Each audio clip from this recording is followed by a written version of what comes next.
Assalamualaikum warahmatullahi wabarakatuh. Jumpa lagi dengan saya Muhammad Iman Fatur Rahman di channel FPIF Tutorial. Dalam kesempatan kali ini saya akan mengupas mengenai apakah jadi YouTuber itu auto kaya.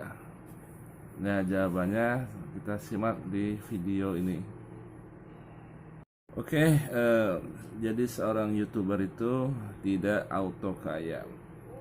Dan tidak hanya YouTuber aja, semuanya melalui proses yang sangat panjang.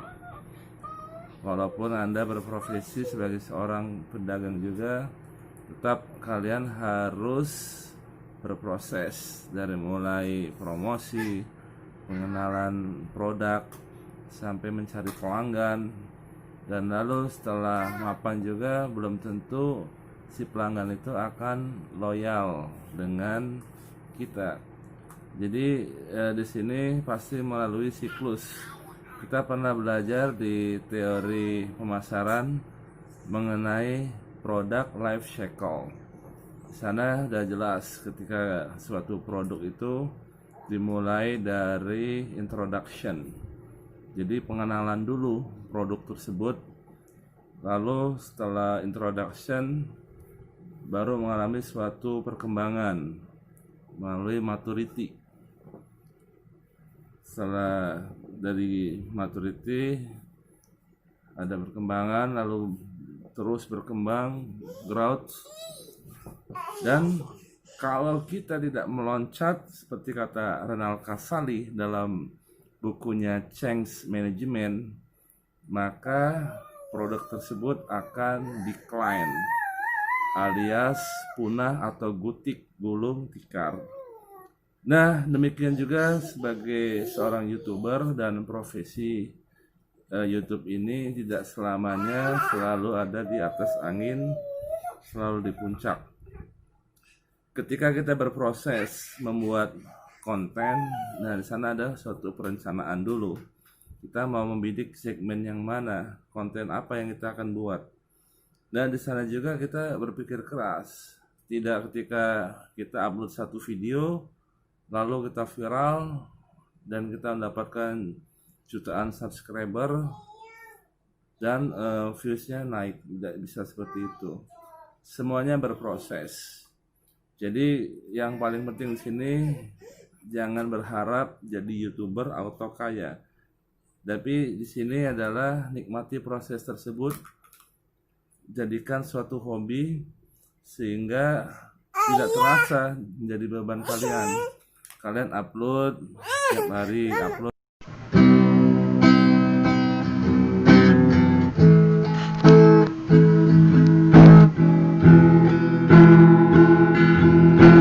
Jadi saran saya, jangan berharap kalian akan auto kaya jadi seorang YouTuber. Kalian lihat Atta Halilintar, kalian lihat para artis yang masuk ke dunia YouTube.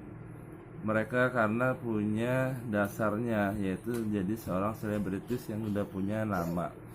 Nah, kita artis bukan, dan kita belum dikenal oleh banyak orang. Jadi yang terpenting di sini, nikmati perencanaan kalian, nikmati kalian berproses, nikmati, jangan jadikan beban. Karena kalau jadikan beban, saya harus mencapai sekian subscriber, saya harus mencapai sekian viewer, akhirnya yang terjadi kita nggak mengeluarkan kualitas, pakai langkah-langkah yang kurang etis atau langkah-langkah yang akhirnya membuat video tidak senonoh, asal mengejar viral. Akhirnya ya jangan berharap kalian akan maju seperti itu. Jadi jadikan hobi, lalu kalian setelah hobi berproses dan akhirnya finish akan mencapai puncak tersendiri, mengalami maturity dan growth.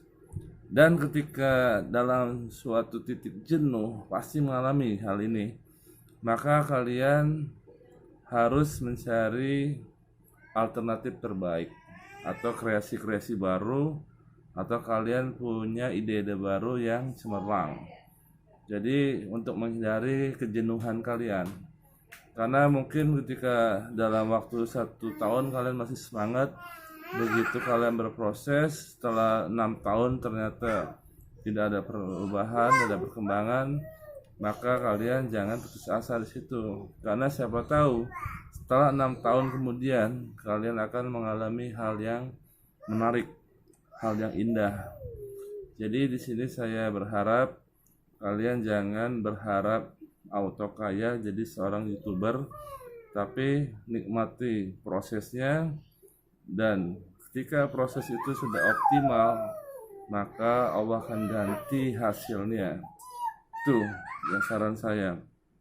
Jadi segala sesuatu itu kita nikmati, kemudian jadikan ilmu yang baru.